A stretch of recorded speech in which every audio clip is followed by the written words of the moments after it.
baseado em fatos reais. Vixe, agora fudeu. Esse é o Terror Sem Medo Podcast e eu sou a Cal. E eu sou o Fábio.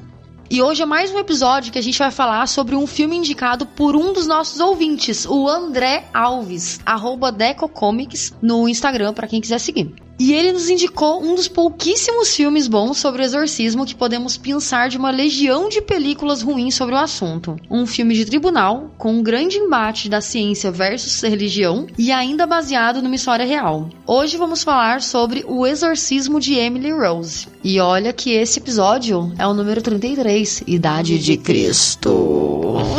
No bingo.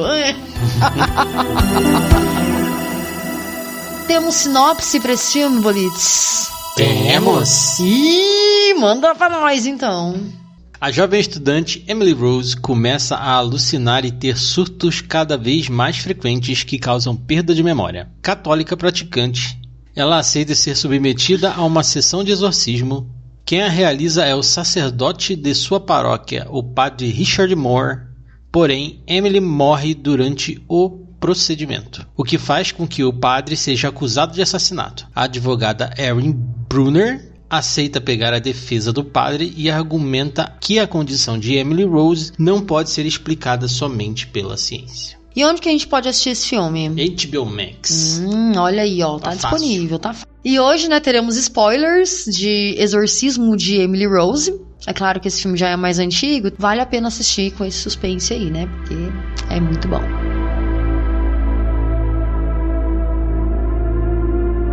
Você falou que esse filme é antigo, mas assim, né? De 2006, né? Não é tão verdade, antigo, né? Verdade. Mas, assim, pros moldes de hoje em dia, é um filme antigo, né? É, daqui 3 anos, faz quase 20 anos, olha. É esse mesmo? Filme saiu. Tem gente que tem a idade do filme. É mesmo? Que tá ouvindo esse podcast agora. Verdade. Mas ele foi dirigido e roteirizado pelo Scott Derrickson, que já é um cara conhecido do terror, inclusive até pro pessoal que gosta de filme da Marvel também. Ele dirigiu o primeiro filme do Doutor Estranho. Dentro do terror, o último filme que ele dirigiu, que a gente assistiu e vai ser podcast no futuro, é O Telefone Preto, que é um bom filme. Nossa, é muito bom. Cara, então ele faz bons filmes, né? Porque o primeiro filme do Doutor Estranho, ele é muito bom. Esse Telefone Preto também é bem bom. Sim, aquele Sinister, que eu nunca lembro o nome dele em português. Caralho, a Entidade também é dele? 1 e o 2, Puta que pariu. Caramba. Cara, eu tô percebendo que os filmes dele são filmes que me dão medo real até quando eu assisto várias vezes. Porque a Entidade é um filme que tem cena que eu não consigo assistir, por exemplo. Sim, sim. Ele trabalha bem com terror porque ele não faz um terror de susto, né? Ele trabalha bastante com elementos na tela que te dão um susto sem fazer um som sequer, né? Então, é verdade. Isso é muito legal. Ele trabalha muito terror psicológico, né? Sim. Eu gosto bastante do trabalho dele. E esse filme é baseado numa história real. Infelizmente, é muito triste o que acontece, né? A gente vai abordar um pouquinho depois, né? Sobre o assunto. E uma coisa interessante sobre esse filme, antes da gente falar sobre o caso, né? Esse filme, ele usa o efeito Rashomon. O que é o efeito Rashomon? Quando você assiste um filme ou uma obra, que seja ler um livro, série, que mostra vários pontos de vista de uma mesma história. Esse nome Rashomon vem do filme Rashomon, dirigido pelo Kurosawa. Foi o primeiro filme que teve esse efeito. Foi ele que deu o nome, né? Cara, muito massa. A série da Turma da Mônica é um Rashomon. Nossa, é Rashomon pra caramba, né? Porque cada episódio é a ponto de vista de um personagem. Caralho, que massa. Eu gosto muito de filme assim, sabia? Que você vai vendo todos os pontos de vista. É muito massa. E esse filme você tem alguns, né? Porque você tem o ponto de vista da Emily, da Erin, do padre. Tem o ponto de vista do advogado da defesa também, né? O ponto de vista dele também, né? Tudo. Então é interessante. É bem legal mesmo. Bem legal. Então quando você assistir um filme que tem um ponto, que é um filme que tem vários pontos de vista de uma mesma história, tem que ser de uma mesma história. Ele é um Rashomon. Caralho, muito foda. Eu não sabia que tinha esse nome. Tinha ouvido falar, e aí pro podcast eu fui pesquisar, né?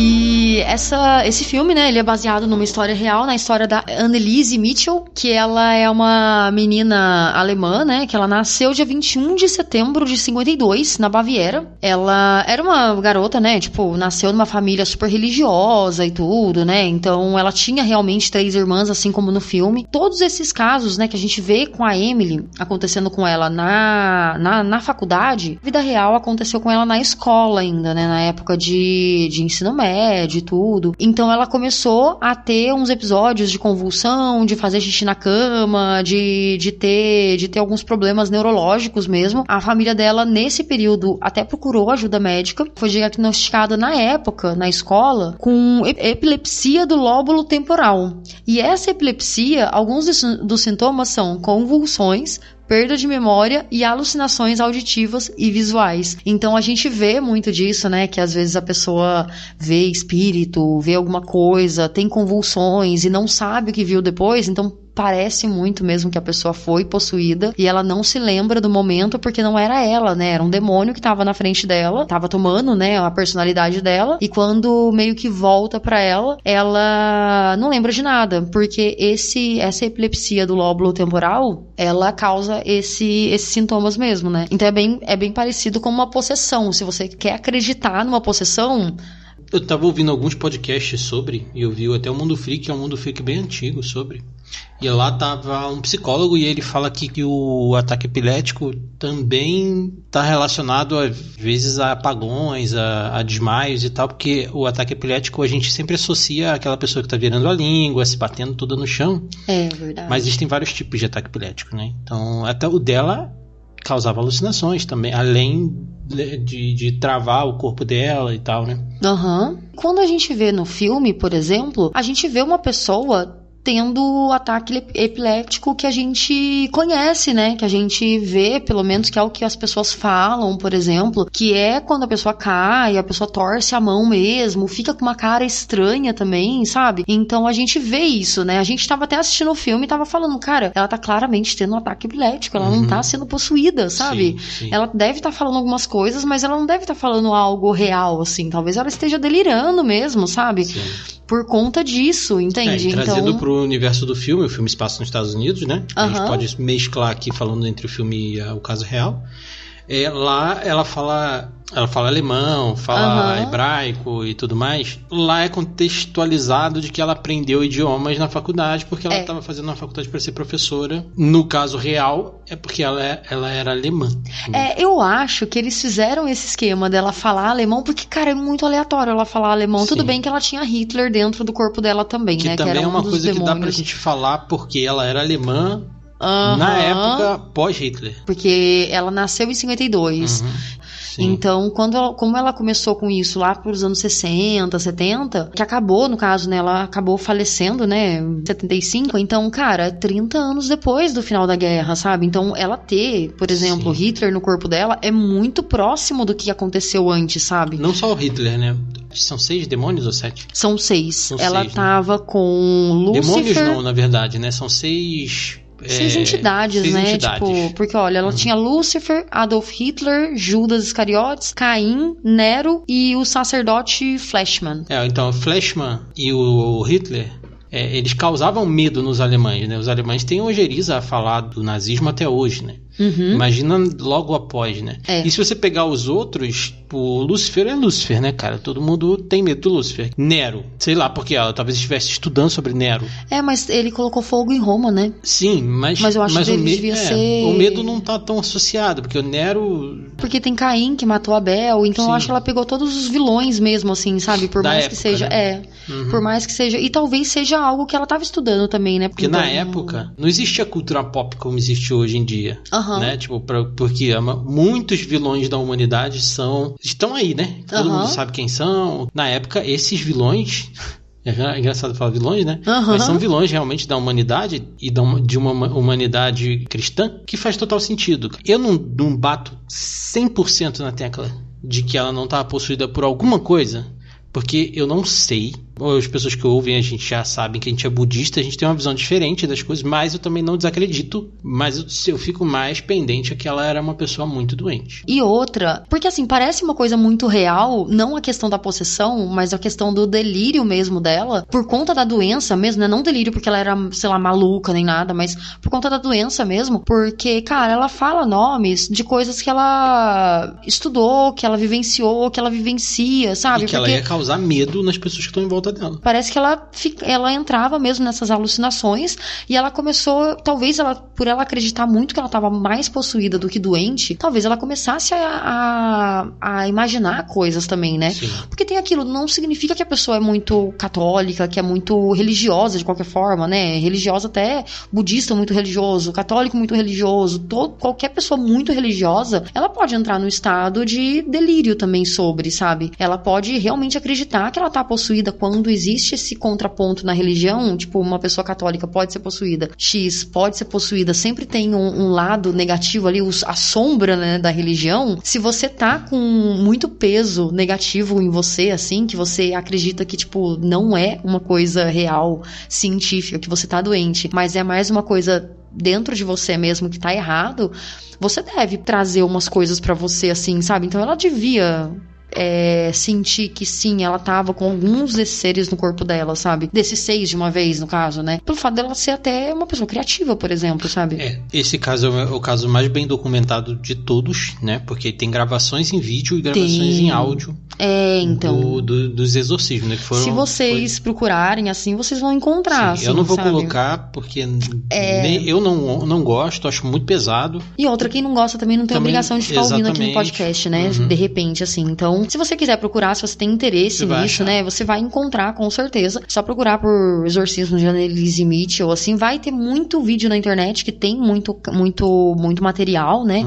No YouTube também. É um caso muito legal de você ver, assim, sabe? Porque você vê muito é um caso que dá pra você acreditar numa possessão, se você é mais pendente pra esse lado, mas dá muito também pra você acreditar num problema psiquiátrico, assim, sabe? Sim. Que por pouco ela poderia não ter morrido, por exemplo, porque ela nem morreu por ela estar com epilepsia, ela morreu de desnutrição e desidratação. Então isso que é o mais triste, sabe? Que é uma doença que, cara, se ela procurasse ajuda e comesse, ela iria conseguir sobreviver, pelo menos, assim, sabe? Então a família dela deixou de fazer os tratamentos nela. Quando ela começou, né, com esses problemas, né, tanto na escola quanto na época da faculdade, os médicos, eles receitaram os remédios pra ela. Então até por conta disso que ela conseguiu fazer faculdade tranquilamente, porque ela não tinha mais tanto problema e tal, né? Os colegas dela de faculdade, eles até descreviam ela como uma pessoa muito, muito católica, né? Muito devota e tal. Sim.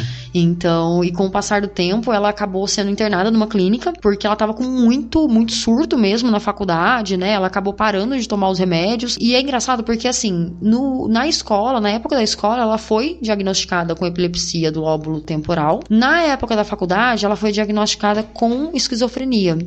Então ela começou a tomar o remédio para esquizofrenia. Só que esse remédio já não estava mais funcionando tão bem. Então eles acabaram piorando o estado dela. Então provavelmente ela devia ter algum outro problema que eles... Porque assim, pensa, né? Você tá vendo coisa, você tá tendo alucinação, você tá ouvindo vozes dentro de você. É óbvio que você tá esquizofrênica. Tipo assim, a primeira coisa que a pessoa pensa é esquizofrenia, né? Eu mesmo, quando eu vejo uma coisa dessa, eu penso em esquizofrenia, né? Então, com a piora, ela achou que tivesse possuída. E aí ela que começou... quis ser exorcizada. Né? E aos poucos, antes, ela era exorcizada e tinha acompanhamento médico também, só que aos poucos a família dela percebeu que o exorcismo estava fazendo bem pra ela, porque pelo menos estava acalmando um pouco, sabe? Mas, né? É que o exorcismo que foi feito inicialmente, quando a gente foi conversar sobre a pauta, né, que são 67 exorcismos que ela passou. 67. Mas muito exorcismo não é o exorcismo hardcore. Muitos são como uma sessão de terapia mais espiritual. Conversava, falava, o padre orava e tudo mais. Então, o exorcismo full power mesmo de filme foi só no final. Foi o último exorcismo mesmo, que inclusive eu vi um trechinho de uma cena e, cara, assim, não é horrível de ai, nossa, a pessoa flutua, nem nada. Mas tem uma cena dela em cima do padre, batendo na cara dele. Pá, e a cara dele virando. E aí eu só vi esse trechinho, né? Eu não sei o que aconteceu depois, assim. Mas rolava tudo isso, então era uma coisa muito maluca, assim, sabe? Você olha e pensa, é muito foda. Até que ela teve, né, o exorcismo número 67, que foi o último mesmo, assim, que acabou matando ela. Mas é porque ela não aguentava mais, né? Foram 10 meses. Ao longo de 10 meses foram 67 exorcismos, né? No último exorcismo, o que aconteceu mais ou menos foi que o padre foi retirando o demônio um por vez. Dá pra você até ler o transcrito em alguns lugares, você acha. E aí ele tira os demônios um por vez, chamando o nome de Maria, e ela melhora. E de repente todos voltam de uma vez. Caralho, gente. E aí tem uma piora muito grande e ela falece um pouco depois. Caralho, muito triste isso, né? Uhum. E pra família lidar com isso, sabe? Vendo, eu penso que ao longo desses 10 meses, ela sem tratamento, só fazendo, né, essas sessões de exorcismo e tudo. Cara, eu fico pensando, 67 em 10 meses é muita coisa. É muito exorcismo por mês, sabe? Porra! É muito. São 6 por mês. Então, a família lidar com isso, sabe, deve ter sido muito difícil. Um fato curioso também sobre essa questão dos exorcismos, né, que quando ela queria fazer o exorcismo, os padres, eles já não faziam tanto. Os padres lá da Alemanha, eles não faziam muito, porque tava na época que tava vindo muito filme, tava bombando, né, filme, livro sobre exorcismo. Então, muita gente que tinha problema psicológico queria fazer exorcismo. Então, os padres não faziam, o bispo, ele não aceitava fazer exorcismo por conta disso, assim, sabe? Que muita gente não tinha problema nenhum e queria fazer pra se dizer que tinha demônio no corpo por conta do filme, porque que nem o filme Exorcista lançou em 69, né? Lançou em 69, então a gente queria fazer exorcismo, queria ter, né, receber uma sessão de exorcismo por conta disso, sabe? Então todo mundo, qualquer pessoa achava, virou um surto, assim, sabe? Das pessoas acharem que estavam com demônio no corpo. Eu lembro que até no Brasil, né, tipo, não nessa época, né, mas eu lembro que no Brasil mesmo, eu era pequena, e eu lembro que tinha muito caso de exorcismo lá na Itália, e tinha muito disso. E aí minha mãe falava, né, que, caralho, gente, que doideira isso. Mas minha mãe falava assim, porque falava muito na televisão sobre, né, que o demônio, ele começa a pegar entre os 13 e 23 anos.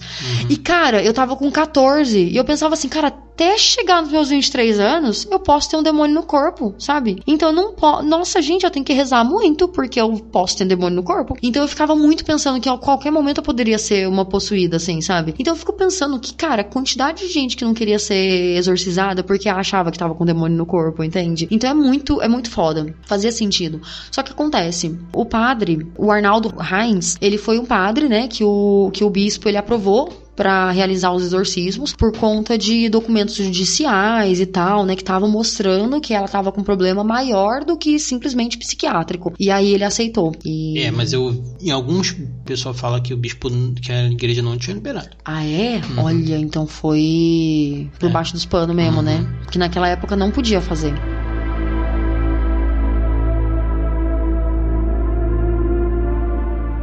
E aí acabou que o exorcismo número 67, né, aconteceu dia 1º de julho de 76, que foi o dia da morte dela. É um caso muito triste, cara. Você vê as fotos dela, é triste, assim. Não é nada de se achar engraçado. Pô, era uma jovem que perdeu a vida à toa. Como já foi dito algumas vezes, né, o filme já abre com a morte da Emily. Porque não é um spoiler, se é um filme de tribunal, qual foi o crime e a morte da Emily. Né? Eles não fazem muito suspense, né? Porque é baseado na história real mesmo, então... Aqui a gente já percebe que os nomes são diferentes, né? É Emily Rose, Annalise Mitchell, né? Não tem nenhuma ligação. Nada a ver. Igual, né? Porque às vezes o povo coloca Amy, né? Tipo, as iniciais e tal, mas... O filme se passa nos Estados Unidos, mas foi uma escolha do Scott Derrickson não dar uma data e nenhum local específico dos Estados Unidos onde o filme se passa. É legal porque ele cria uma ambientação meio anos 70, mas... não, na verdade ele deixa mais recente na casa mesmo, aparece. Né? É engraçado isso, é né? atemporal, né? Tipo, você pode pegar esse filme e assistir a qualquer momento. É verdade. O cara, ele quis realmente deixar... Até carros não aparecem demais, né? É verdade. Não ter uma temporalidade ali dentro do filme. É verdade. Tanto é que o filme, ele parece contemporâneo quando tá fora da vida da Emily. E quando tá na família da Emily, parece que a família dela é muito conservadora, que eles até usam roupas mais antigas, assim. Quando tá na faculdade, aparece um filme dos anos 2000 mesmo. Né? É verdade. Mas ela ainda usa umas roupas muito... carolinhas, né? E falando em filmes dos anos 2000, esse filme ele tem uma cara de anos 2000 foda, assim, né? Cara, ele foi feito em 2004, velho. Ele tem aquela cara Pânico, tem uns filmes, por exemplo, o Estigmata, Exorcismo de Emily Rose, aquele filme do Schwarzenegger lá, O Fim dos Dias. Fim dos Dias. Mas eles têm toda uma cara de filme daquela época, né? Que tem aquele lugar meio sujo. É uma fotografia suja. A hora do tribunal mesmo, né? Que a gente olha e fala, cara, é tão escuro, tão... Sim. Tão, tipo, é muito contraste, né? Eles não usam umas cores muito berrantes, né? É tudo muito sóbrio, né? É muito sóbrio, mas tem muito contraste, né? A pele branca é muito branca. O cabelo marrom é muito marrom. Muito contrastado, assim. É muito anos 2000. Parece o boom do milênio. Filmes verdade. de boom do milênio. Verdade. Dentro da história, como a gente sabe, já é um filme de tribunal. E quem vai cuidar do caso é a Erin Brunner, vivida pela Laura Linney. Não conheço ela, já vi ela em outros filmes. Tem uma curiosidade sobre ela. Ela já defendeu outro padre em outro filme. As Duas Faces de um Crime, em 96, 10 anos antes. Caramba, gente! Que coisa, né? Ela é defensora de padres. Ela é defensora de padres. E o padre que ela defende é o padre Moore, né? E aí eles têm um encontro onde o padre explica pra ela, mas deixa sempre entre linhas, faltando coisas, né? Isso é... Nossa, com toda vez que ele fala... Eu esqueci de falar isso pra você. Cara, caralho, porra, é muito padre. foda. É muito foda. Porque não é uma coisa que é aquela confissão que a Emily fez, ou confissão que alguém fez. É uma coisa que ele sabe, da cabeça dele. Eu ele esqueci viveu. de falar pra você que era um demônio. Cara, é muito maluco. É foda, cara. E ela é uma mulher cética, né? No começo ela começa como uma... Ela é agnóstica. É verdade. Eu não sei o que é agnóstico, na verdade. Eu vou até que acredita em Deus, mas não tem religião. Ah, tá. Tem, como é que fala? As críticas dela, assim, sabe? Então é interessante porque não colocou também uma pessoa cética e tal, porque talvez o filme não fosse andar tanto, né? Talvez ia ficar meio... ela questionasse muito, né? Porque ela é uma mulher questionadora. Sim.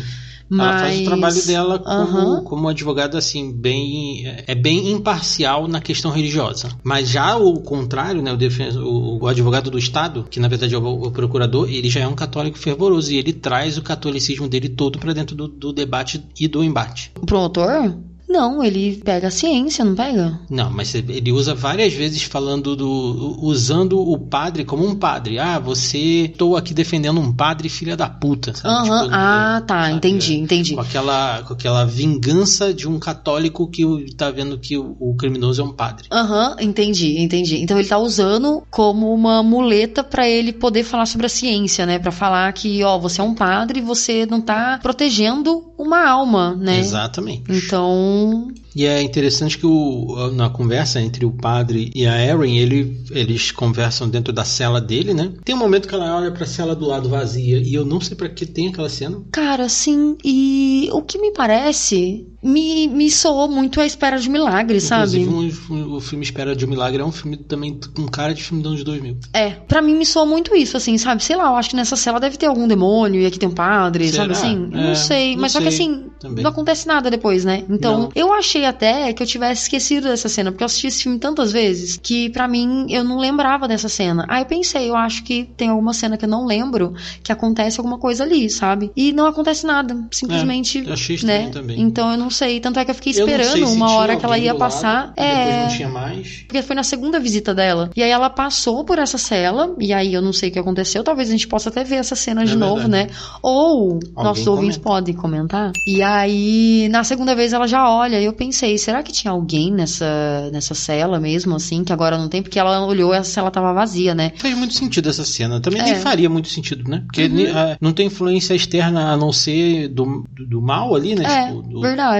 Então... Porque o filme tem um lado. O filme, ele mostra que é uma possessão. O filme, ele traz a ciência em vários momentos ali, pessoas para falar sobre situações, sobre transtornos médicos, pesquisadores, mas o filme tem um lado que é claro que é o lado que vai vender. Você não vai fazer um filme... Eu acho que o filme ele começa muito como mostrando uma possessão, só que eu acho que depois ele vai caminhando muito pra ciência mesmo, porque no final acontece a mesma coisa que acontece na vida real. Sim, mas é porque o filme tem a questão do Rashomon, a parte que a gente assiste a Emily é contada pelo padre. É verdade, então, é verdade. Por isso que o filme tem um lado, né? Ele tem verdade. Um lado do padre. É verdade. Mas ele realmente tem ele tem um final igual, né? Mas a gente vai falar do final daqui a pouco. Sim. O que o padre não fala, né, pra ela é que eles estão sendo atormentados, né, por alguma coisa, né, e ela, cara, é muito tensa aquela cena na casa. Ai, que demais, nossa senhora. Porque, tipo assim... Que é uma cena muito real. Não precisa ser um demônio. Acordar de madrugada e sua porta tá aberta, velho. O que você vai fazer, velho? Cara... é que você é pego numa situação muito impotente, né? Que você tá dormindo. Você não sabe nem se alguém entrou, se você que deixou a porta aberta e dormiu. Sim. É uma situação muito impotente. Pensaria que era espírito, porque eu iria pensar logo nisso, porque eu sou dessas. Se for pensar, se ela morasse na nossa casa, por exemplo, ia ser complicado, porque a porta é a primeira coisa que tem e a última. É a primeira pra quem entra e a última pra quem sai. Mas na casa dela, a porta ficava no meio, né? A sala era pra um lado, o quarto pro outro. Nossa, é mesmo? Aqui, se a porta tá aberta, alguém já tá aqui dentro. Uhum. E aí, o que eu ia fazer era procurar a pessoa que já tá aqui dentro. Gente do céu, que nervoso. Nossa, mas... eu não ia saber. Eu ia procurar, mas se eu não achasse ninguém, eu ia pensar, cara, ou alguém já saiu e já entrou e já migiu, sei lá, dormindo de alguma forma. Só ia esperar um dia aparecer uma foto minha pra mim mesma no WhatsApp e com você do lado dormindo, e aí isso me deixar com muito medo. Meu medo aqui seria só as gatas saírem, né? Não, com certeza. Mas voltando ao filme, o padre também é atormentado, né? E ele diz que é atormentado pelo Lúcifer mesmo, né? Pelo demônio mesmo, né? E cara, uma coisa que dá medo é quando o padre ele é atormentado pela voz da Emily falando 1, 2, 3, 4, 5, 6. Ai, caralho! Ai, gente, eu tenho medo disso. Aí depois a Erin começa a ouvir, né? Isso é estranho, né? Isso é estranho. Muito. E sempre 3 horas da manhã e tal, né? Que é a hora. Que até ele explica, né? Que é a hora do demônio, porque a hora de Jesus é 3 horas da tarde, que foi a hora que ele foi morto. E a hora do demônio é o contrário, né? Que é. Caralho, é muito, muito foda isso, né? Nossa senhora. Vários filmes usam, né? 3 da manhã como então, por conta disso mesmo. Que é a hora de Jesus, que é 3 horas da tarde, e a hora de demônio, que é às 3 da manhã.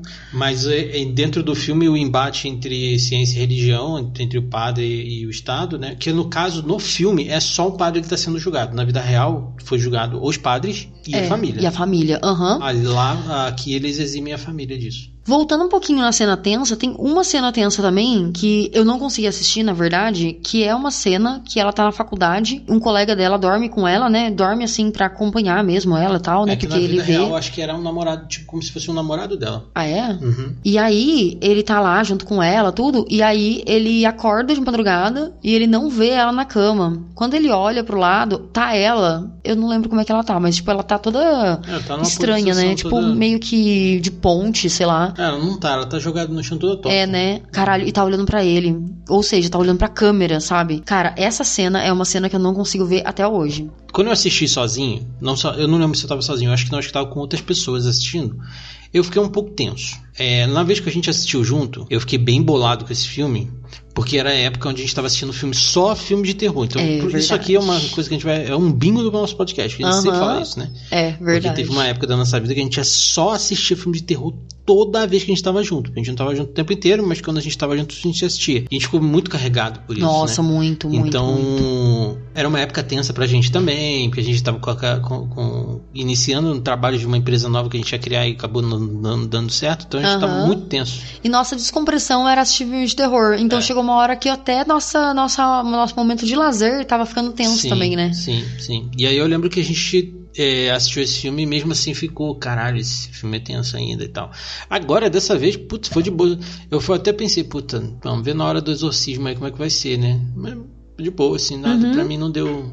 O filme, assim, ele é um filme meio tenso mesmo, mas ele é mais um suspense, assim, pra mim, do que um filme de terror em si mesmo. Mas voltando ao embate lá entre a ciência e a religião, né, o padre começa a perder, né, e aí eles têm uma carta na manga que é a gravação, que tá com o médico que tava no dia que a Emily morreu. Esse médico morre, como você já falou, né, ele entregou a fita e ia fazer um depoimento que iria salvar, entre aspas, o padre. E na época...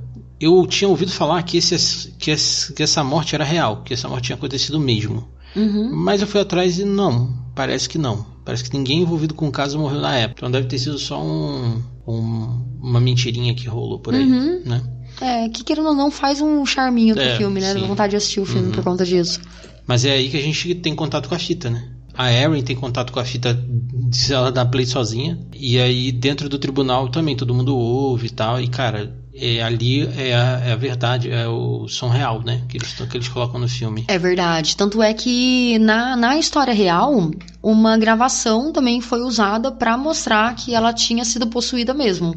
Que tinha até a gravação, que eu imagino que seja a mesma gravação que eles mostraram no tribunal do filme, né? Ela foi apresentada no tribunal, gravação de áudio mesmo, né? foi mostrada no tribunal em 70 e pouco, lá 77, 76, por aí. E aí ao mesmo tempo que a gente ouve a fita, a gente assiste o exorcismo, né, dentro do filme. Eu achei até o exorcismo perto de exorcismos que a gente já viu em filme mais tranquilo, até perto da série do Exorcista, ou então do próprio Exorcista, mais tranquilo porque é muito grito, muito berro, né, e tem até a questão de que ela foi escolhida, Jennifer Carpenter. Isso. Ela foi escolhida porque ela tem um grito silencioso, que é aquele aquele gritinho que ela dá e não sai som, e depois de repente ela sai um som. Uhum. Mano, eu tava lembrando. Grito que vem é quase um gutural, né? E tem a voz dobrada, né? Eles falam da voz dobrada. Talvez a Annalise conseguisse fazer, mas a Emily não sabia fazer. A Jennifer Carpenter não sabia fazer. E aí era um efeito especial, foi feito pro filme, né? Todos os efeitos que teria boneco, por exemplo, que seria um boneco se dobrando e o caralho, é a própria atriz que faz. Então ela é super flexível, né? Cara, e outra coisa, sabe aquela cena que ela começa a pular na parede, pular pra caramba, assim, tipo, de agachada e tal, e comer inseto? A Annelise fazia isso. Sim. E comia inseto. Cara, eu fico pensando, mano... Comia inseto, comia bicho morto, né?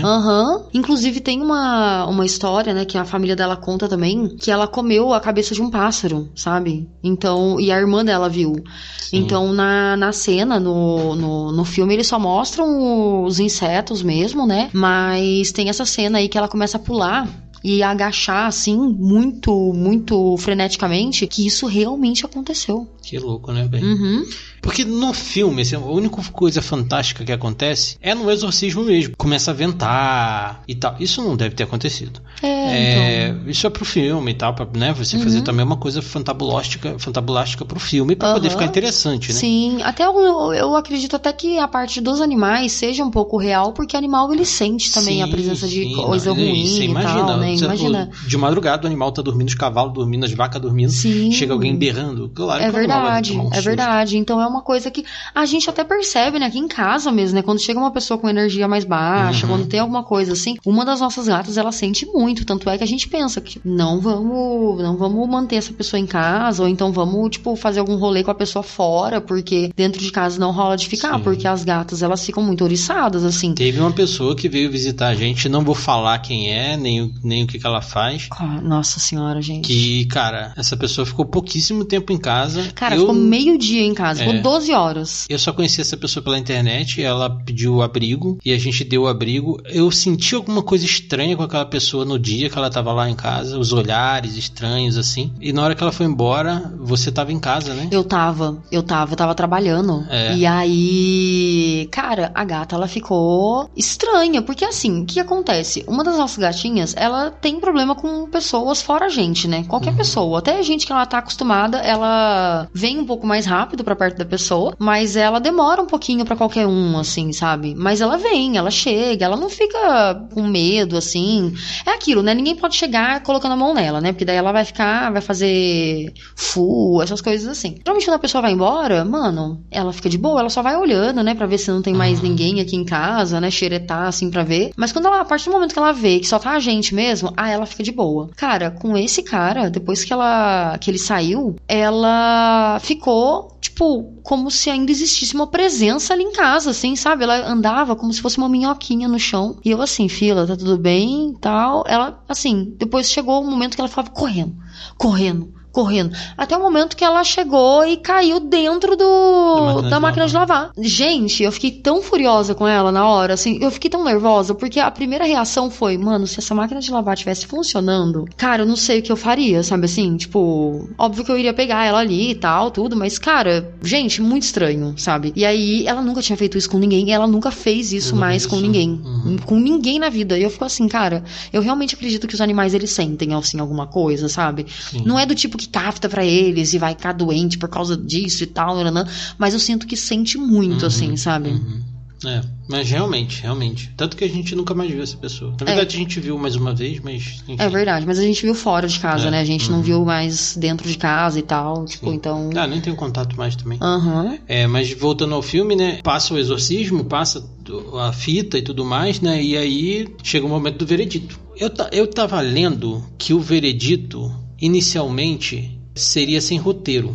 Eu não entendi muito bem essa história. Parece que o filme ia ter um final feito na hora. Assim, não seria roteirizado. Aquelas pessoas iriam realmente julgar o que estava acontecendo. Só que eu não consegui entender isso para poder passar aqui dentro do podcast. Como é que funcionou isso? Então, eu não sei muito bem como é que seria isso. Mas o padre é culpado. Só que eles fazem a mesma coisa que acontece no veredito real, né? Só que, assim, o padre no real é preso e a família não é presa, mas é culpada, né?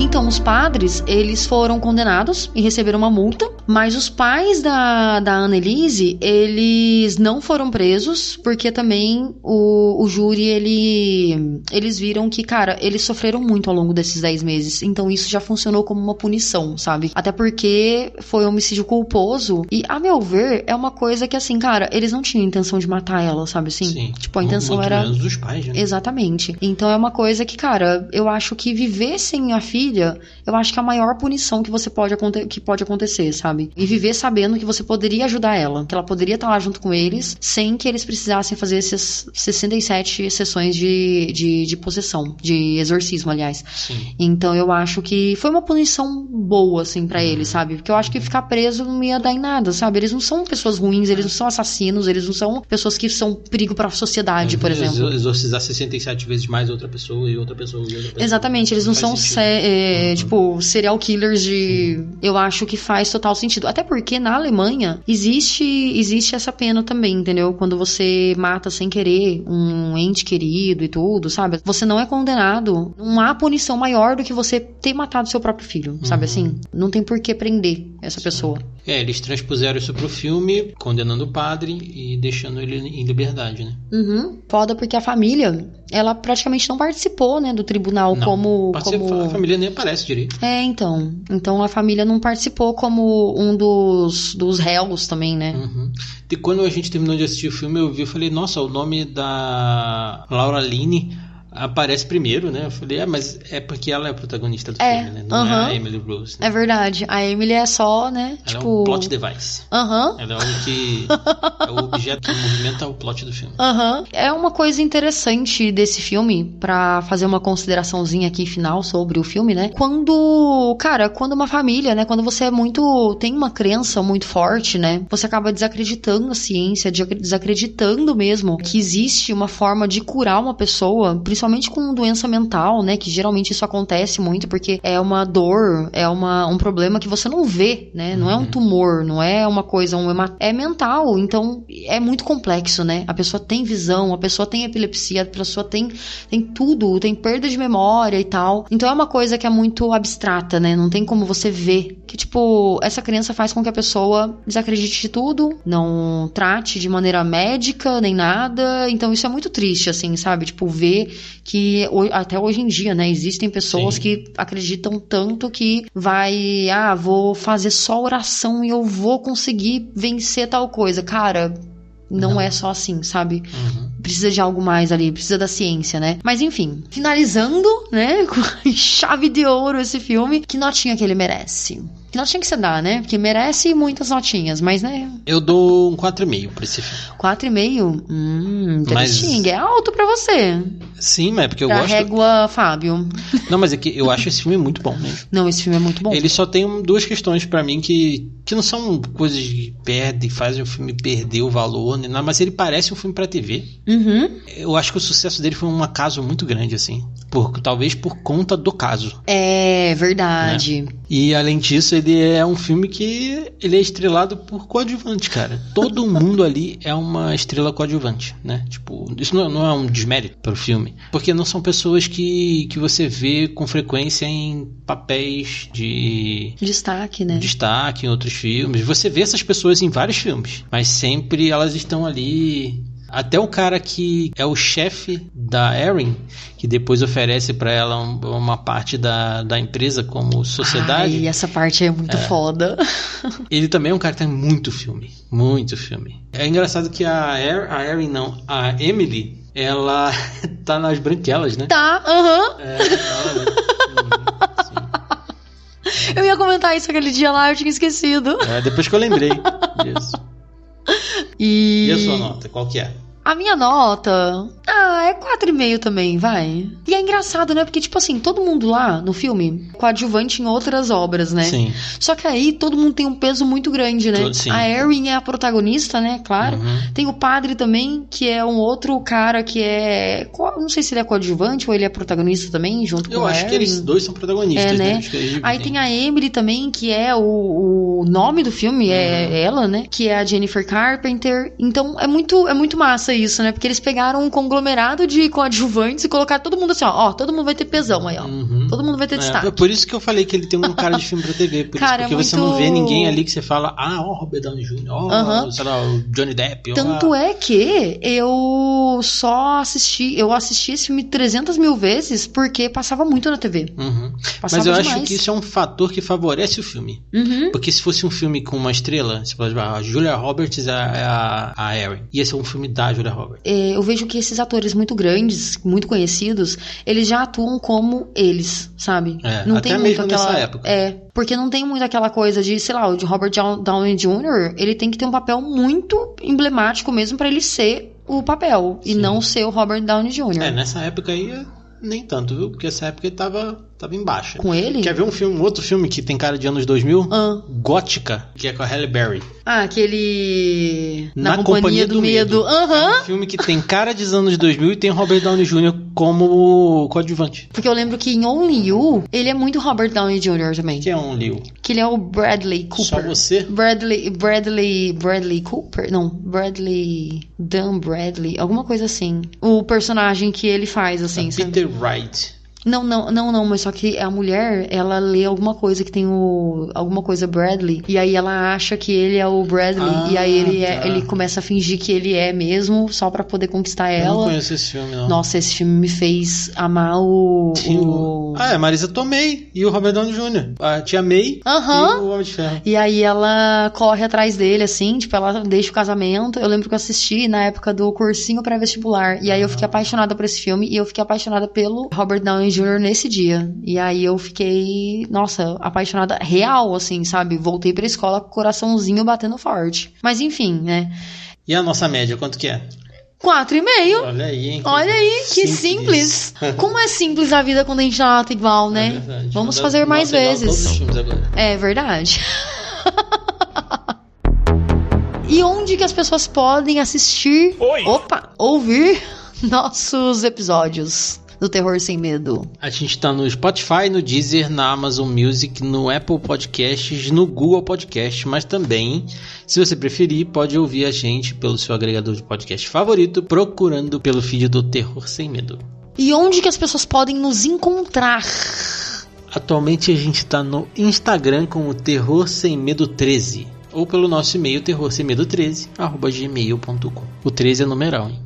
Isso, escreva uma cartinha pra gente ou manda seu comentário lá no Instagram também. Agora dá pra comentar no Spotify, no celular, né? Verdade. E em qualquer aplicativo que dê pra dar estrelinha, dê estrelinhas lá pra gente. Sim. De preferência, então, sim. Vai lá no nosso Instagram e comenta no post fixo que tá lá qual filme você quer que a gente faça. Inclusive esse, né, como vocês viram, ele é um filme de ouvinte.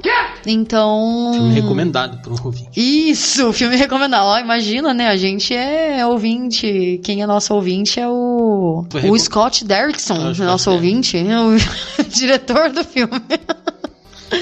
Mas sempre que você tiver alguma ideia, né, quiser mandar um desafio pra gente, quem sabe? Sim, a gente agradece. A gente agradece aí ao nosso amigo André, né? Se quiser seguir ele lá como Deco Comics lá no Instagram. E o engraçado que, né, faz a próxima pergunta pra mim. O que teremos no próximo episódio, Bolitz? Também teremos outro filme de indicação de um ouvinte nosso. Olha que aí. também é amigo nosso. A gente encavalou dois aí porque a gente tava sem saber o que escolher, porque vai ter filme no cinema, então a gente resolveu encavalar os filmes escolhidos pela nossa audiência, um depois do outro. E a gente já tem mais uns 2 filmes, se eu não me engano, na gaveta também guardados pra gente fazer daqui a pouco. Então, de mais 2 ouvintes também. Mas a gente dessa vez vai falar de O Menu. E é muito legal, né, o Felipe dar essa dica, porque ele é um cara que faz uns lamens muito bons. Sim. É uma indicação do Felipe Fuji, que é um amigo nosso, lamenzeiro. já fica preparado, já assiste o filme e depois vem ouvir nosso podcast aqui. E até o próximo Terror Sem Medo. E é possessão ou esquizofrenia?